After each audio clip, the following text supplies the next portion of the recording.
What's going on, guys? Russ68 here. Today, I want to talk to you guys a little bit about Magic the Gathering. And for the purposes of this conversation, we're going to be mainly focusing on Commander, as that is the premier format that pretty much everybody plays these days. Um, we're going to be talking about power level and why I believe that assigning a number to dictate the power of a game is pretty much useless because everybody has a different opinion on what makes what can they consider high power or not, and that's why a better way to go about discussing the power level of a game would be to discuss what kind of cards are in your deck as well as what your deck is aiming to do. Versus this is a power level 9 game, uh, and we're gonna discuss a bunch of examples. We're gonna discuss why the basically kind of the two sides of the you know power level argument, like what dictates a powerful deck versus what you know doesn't, kind of deal. So for starters, I'm gonna tell you guys that this is done in one take without a script, so and make it a little bit rambly, and then I'm gonna give you guys a little bit of background on myself. I have been playing Magic since like 1995 or something like that, a long time. I've never done any like professional Magic the Gathering gameplay, really. I've done a myriad of local tournaments. Um, I have won quite a bit. I have played with and beaten a few people who have done tournaments. I'm a bit of an above average player, but by no means a professional. I do like to build kind of crazy stuff sometimes, um, and sort of experiment with different combinations of cards. Sometimes it's jank, sometimes it's powerful, stuff like that. I have my probably my biggest personal achievement in Magic the Gathering is creating a standard deck back when Shadows over Innistrad came out that went fully undefeated. It has never lost a single game um, while it was in the standard rotation. And on top of that, uh, it actually was able to beat a legacy deck, um, which was pretty cool because I've never personally been a big fan of legacy, uh, but there was one of my friends that worked at a magic shop that was all he had on him. Um, so I was like, yeah, well, I mean, whatever. We're just playing for fun, right? It turns out that the way my standard deck was built was actually like directly countering what his deck was trying to do, and I was actually able to win quite a number of times against his legacy deck as well. That was my probably my biggest personal achievement in Magic was building an undefeated standard deck throughout all the tournaments and all the casual play that I've done. It was very great. It was a very control. I believe it was a mono blue mill deck with a very heavy control theme with things such as like Thing in the Ice and stuff like that. Uh, One of my favorite decks ever built. If I honestly would have had the foresight to put down the deck list when it was in standard, um, I would love to link it. But unfortunately, I did not take down deck lists at the time, so I no longer have it, and it is sad. But that's a little bit of background information about me. I consider myself a somewhat above average Magic player. Um, so we're going to talk about power level and what dictates the power level of a deck. One of my friends played in a spell table game with a bunch of randoms. The spell table game was listed as in the description as a power level 9 deck.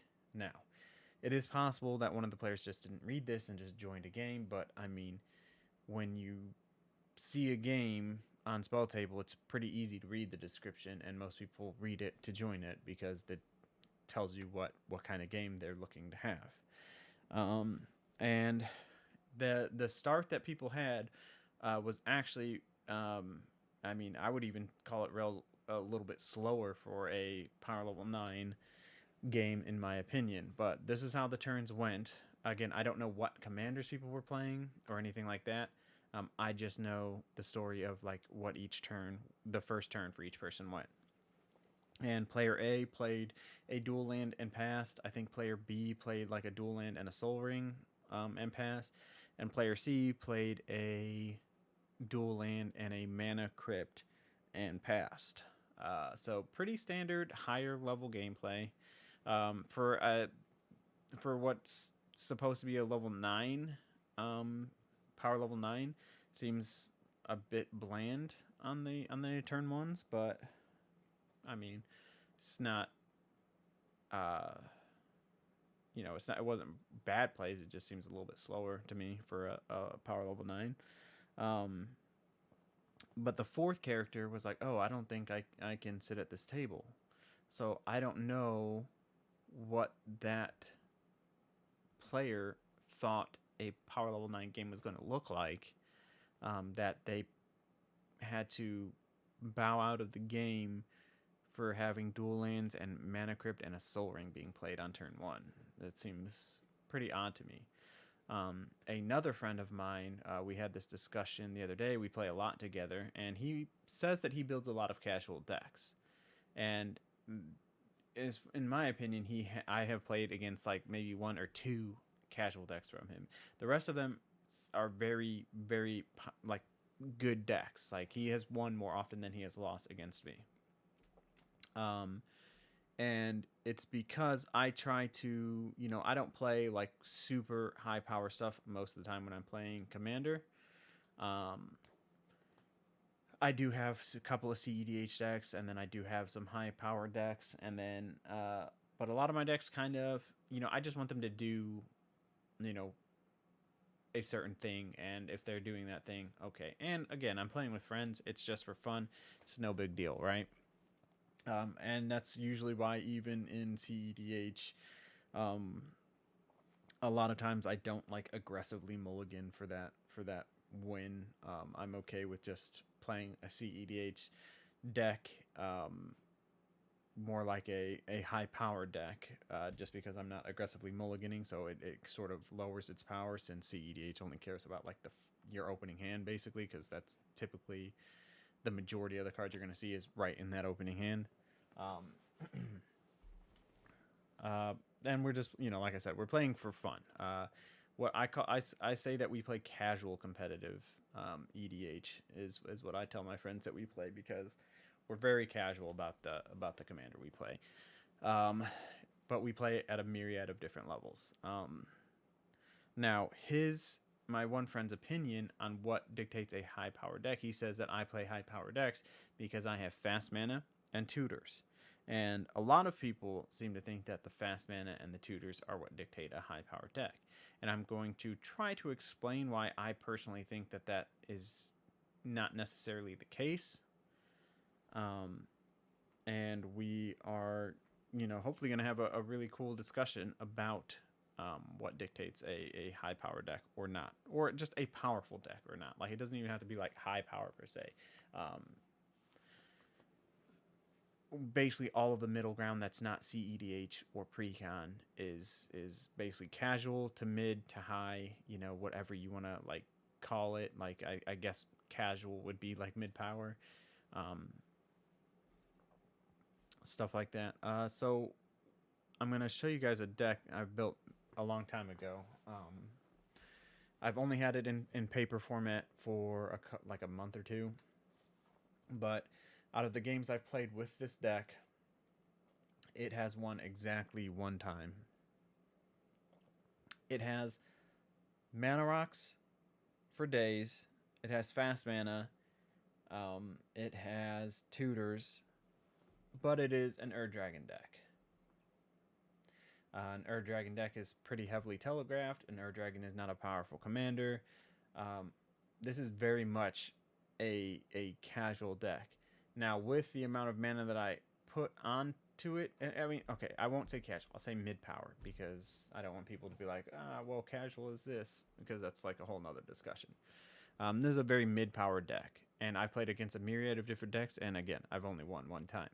And the reason for that is dragons, specifically speaking, like the Dragon, and then just normal dragon synergy stuff, is not a powerful, you know, deck type to build. So without the fast mana and without the tutors, I mean, this is almost a dead deck.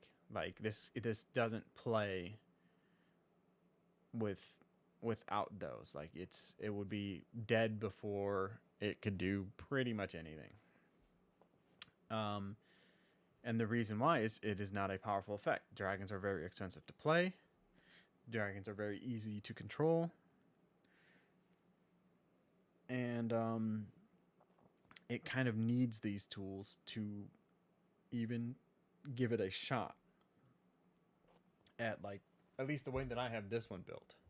And that's okay because it's built to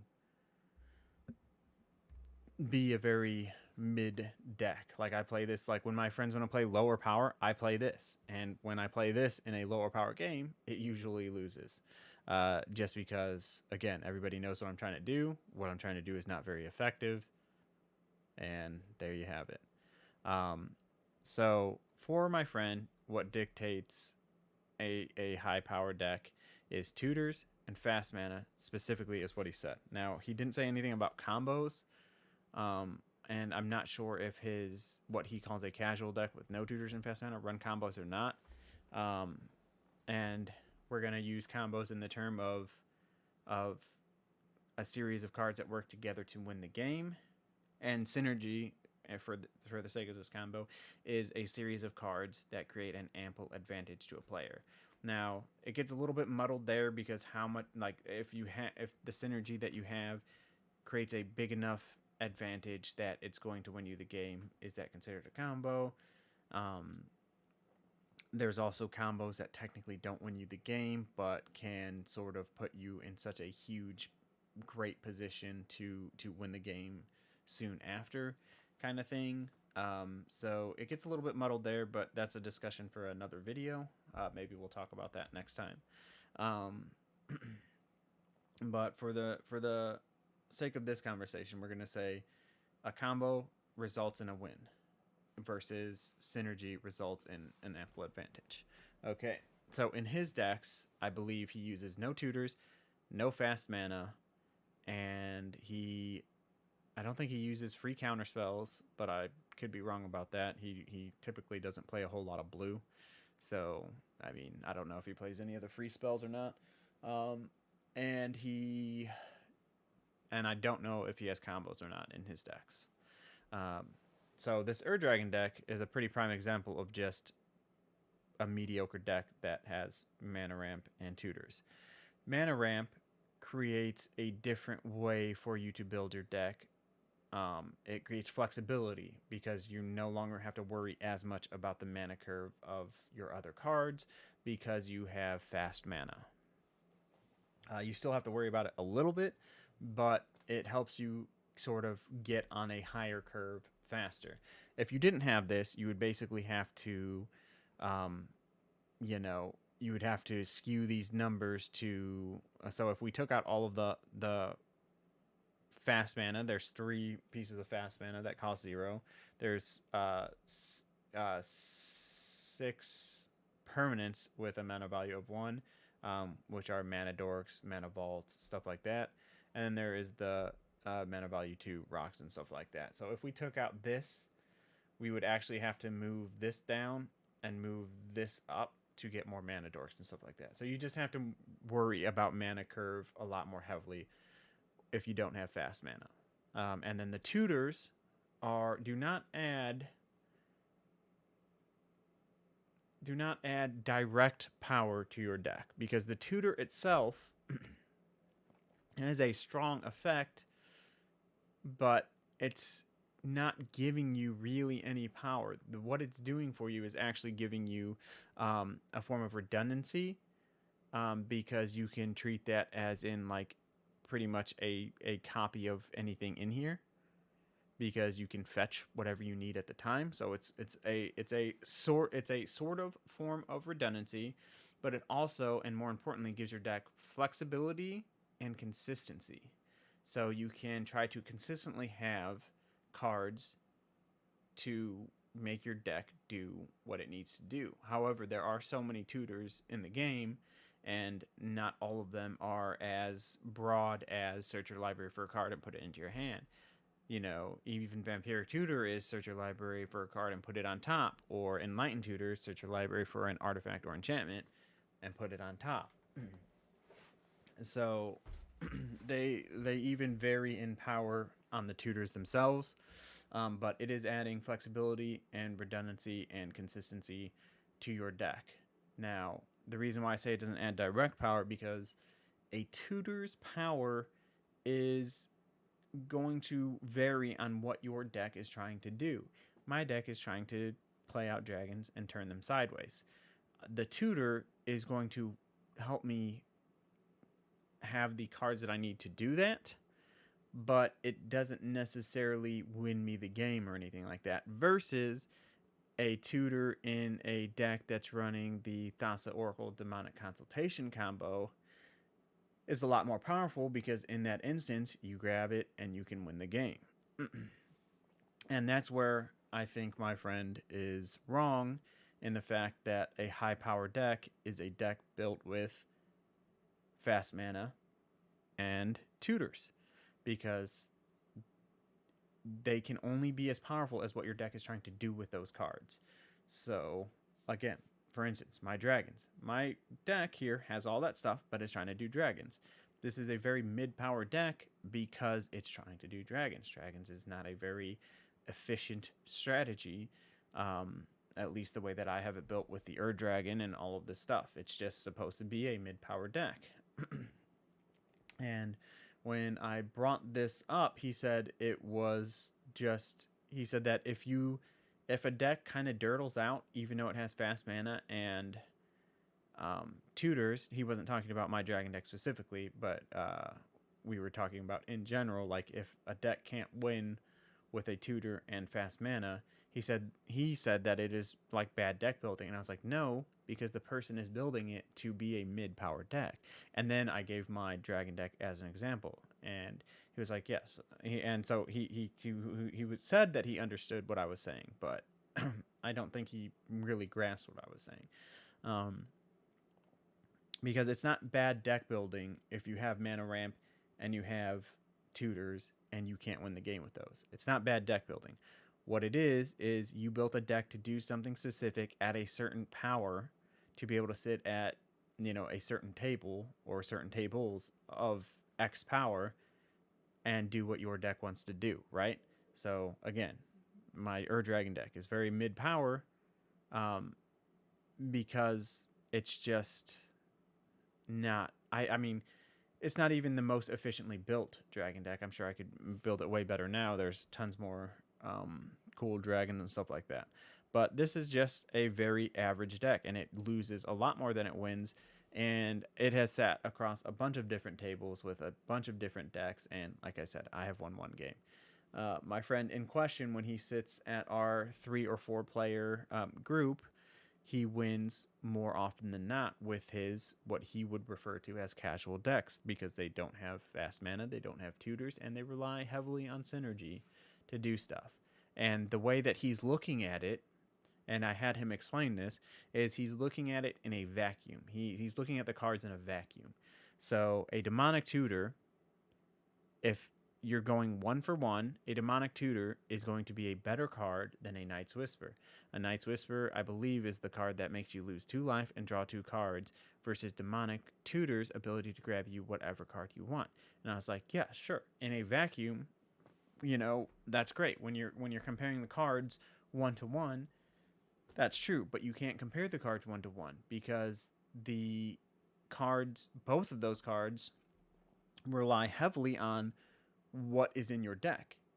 If you have like pretty much all powerful cards, or you had the ability to stack your deck before you cast the Knight's Whisper, or if your deck cares about drawing cards more than it cares about finding one specific card, Night's Whisper could be a better option to play at any given time, depending on what is in your deck, what you're trying to do, versus what the other deck is trying to do. So in his very high synergy deck, I think he has like a Sidisi deck. His Night's Whisper will likely give him more value than my Demonic Tutor in a Dragon's deck, depending at what the state of the game is currently like, because he has a lot of synergy around card drawing, pitching stuff into graveyard, stuff like that. Like he has a lot of different synergy across a myriad of different decks with different commanders, stuff like that. So you cannot ever compare Demonic Tutor and Night's Whisper in a 1v1 scenario because they are subjective on what else is in that deck. Like if you have built a more powerful deck, it doesn't matter that I have a Tutor and you have a Night's Whisper, because your deck is going to do something more powerful than my deck is going to do to win the game. Like what is your deck aiming to do? And is that thing powerful? Is it efficient? Is basically, to me, what dictates a powerful deck. And so I took it upon myself to build a deck that, by his definition, would have to be considered a casual deck because it doesn't have any mana ramp or any tutors. And I went even further and added no free counter spells, or no free spells in general, actually, and no fetches. It is a red and blue deck. This original deck was a $10 budget deck or $20 budget deck, posted by somebody on Reddit. I would link the description in. I would link the original deck in the description below, but unfortunately that Reddit page no longer exists or something. I don't know why the link doesn't work, but I have been tinkering with this for a few days, and by his definition, this should be a casual deck because it has no tutors and no fast mana. And again, I even took it a step further with no fetches. Right, I did no fetches. Yeah, no fetches, no free spells, and it is sub $200 to build. And a lot of the money is this mana drain, which you don't need. Some might argue that mana drain is too powerful of a card to be in this deck. So you could swap this out with any other counter spell. And also a Steam Vents, which I feel like a Shockland is perfectly fine to have in pretty much any deck these days. But yeah, we could say that this is too powerful, and we could take this out and switch it for any other counterspell. So we will say that this is whatever other counterspell. I don't even know. What do I have in here? I have counterspell. I have negate. Is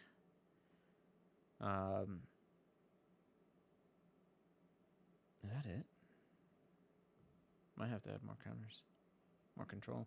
Anyways, yeah, we can just say that this is one of the other off-brand counterspells that do the same thing without adding extra mana. But what I did was I made a deck that has a very good mana curve, as you can see. Like, it's mostly 1, 2, 3 cost stuff with very few 4 or 5 things. No 0 drops, 0 free cards in this deck. And the 1 point of fast mana I technically have would be Soul Ring. Soul Ring is in every precon ever made, so I also deem this okay to be put in the deck.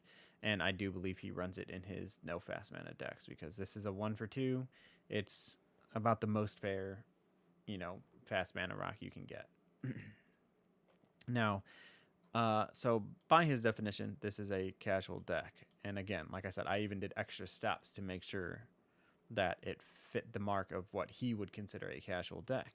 But if you look at it, it's actually an insanely powerful deck. And by turn 3 or 4, it can either A, win the game, if I choose to go infinite with it, which you don't have to go infinite. I made sure that there were ways to opt out, just in case he decided to say that also combos were too high power, right? Even though there are tons of low level combos in mid power.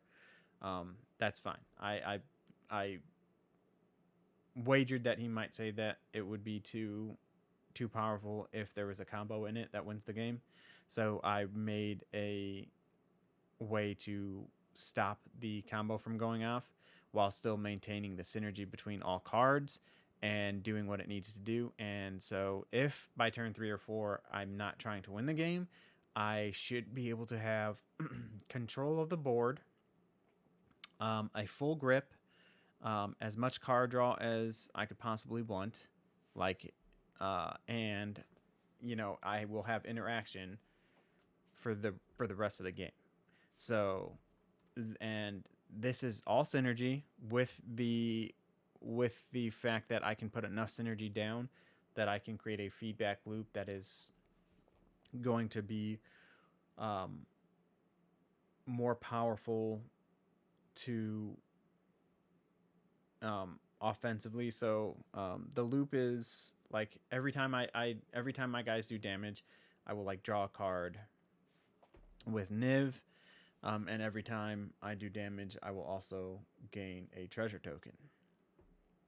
And eventually, I have an instance of creating a loop with that. So I'm creating a treasure, drawing a card, and dealing 1 damage to any target. Now, I could deck myself with this, which is why I need a lot of the synergy in play if I actually even want to do this combo, is because they will definitely have collectively more health than I have cards in my deck. So I have to have multiple instances of pings per card drawn, just so I can win before I deck myself. And that is another reason why I put in the stopgap to prevent this from going off as a chain. But yeah, I mean, by 3 or 4, I mean, I've done a couple of playtest hands on Moxfield here, and usually by turn 3 or 4, it has been enough for me to gain full control of the game, and pretty much win shortly after. And I'm doing this to prove him a point. There's no bad blood between us or anything. Let me preface that. We still enjoy playing together. We just have different ideas of what creates a high-powered deck. And again, I'm surprised that he still thinks that I play only like high-powered decks when he wins more often than not. It's usually when he loses that he says, like, I think it was just a mismatch in power. You know, you guys are running tutors and fast mana, and I'm just running high synergy. And I'm just like, you win more than you lose, man. Like, your decks are not, you just, I mean, sometimes you just don't win, right? Like, yeah, you don't win every game. Nobody wins every game. So, and there are some times where it is a bit of a miscommunication and a bit of a mismatch on what the decks are. Like the other day, he played something like newer and lower power, even though the other person that we're playing with said we were going to play high power. There was something wrong with Discord, and his mic wasn't going through, so I could hear him, but the other guy couldn't hear him, and so he played something that wouldn't sit well at that table, and he lost. But more often than not, he wins with his casual decks versus what he would deem a high-powered deck. And I mean, he thinks maybe it's, I don't know if he thinks it's bad deck building, but it's not. It's, the decks are designed, everybody builds a deck designed to do something very specific, and then they design ways to make it do that thing as frequently or as well as possible. And that thing can, the thing that the deck does is what is mid power to high power to whatever, right? Such as the way my Dragons is built. It's built to be a pretty mid power deck, and it will lose probably more games than it will win, but it's something fun for my, I like to play dragons. Dragons are cool. Uh, I like the way the deck is built. I'm sure I could like juice it up even more these days with all the new dragons that's come out and stuff like that. But I think it's built fine for what it is. Like I don't need every deck to be a high power, high performing deck. I have a few CEDH decks, a good amount of high powered decks, and each of my decks have a different thing that it wants to do. um, I have decks that don't have any infinite combos in it. I have decks that have so much synergy in it that you could guess technically be considered a combo. Um, because it is likely that I will be able to loop one action enough, even though technically I can't go infinite. Like eventually it will run out. It's more of can I do it enough times to get me to a win. Um, and for that, I built an Atraxa deck with all of the new proliferate cards that give everybody poison counters, or it proliferates everybody, or whatever. I built an pseudo infect deck. It was actually originally supposed to be an infect deck, but I actually don't have enough sources of infect in there. So actually, it takes me longer to win than I had originally anticipated. But what I didn't count on was the fact that it had an extra turn sub theme in there with the Ickermoon Gauntlet and a handful of Planeswalkers, and I can actually proliferate enough to take multiple extra turns to try to get that infect counter on them, and then proliferate enough to win the game. So I have like a myriad of different decks. Some are no combos. Some are high synergy, or high synergy that can turn into a combo, stuff like that. So we always find something to play together. But I thought it was very interesting on what he considered a high power deck to be, and what I consider a high power deck to be. Again, I consider a high power deck to have a deck built that does something very powerful, very efficiently. Um, well, I wouldn't even say efficiently. I mean, technically, it doesn't actually even have to be efficient. It just has to be consistent. Like, can your deck consistently do something very powerful that can lead you to a game win, or lead you to control the game until you can win? Um, and that's what I deem to be a high power deck. I don't care what card you're playing with. If you're playing with if you have every single tutor in the game and every single piece of fast mana in the game, but your deck is doing something very mid, such as dragons and stuff like that, it's not that hard to control, and any well constructed deck should be able to control you for the most part. Obviously, there's always luck of the draw and stuff like that. But that's where I see tutors as not being as powerful as many people believe them to be, because a tutor can only be as powerful as what's in your deck.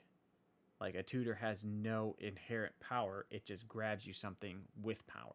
So if your deck isn't doing a combo, if your deck is doing heavy synergy, your tutor is going to be less powerful than a tutor that is grabbing something that combos to win you the game, right?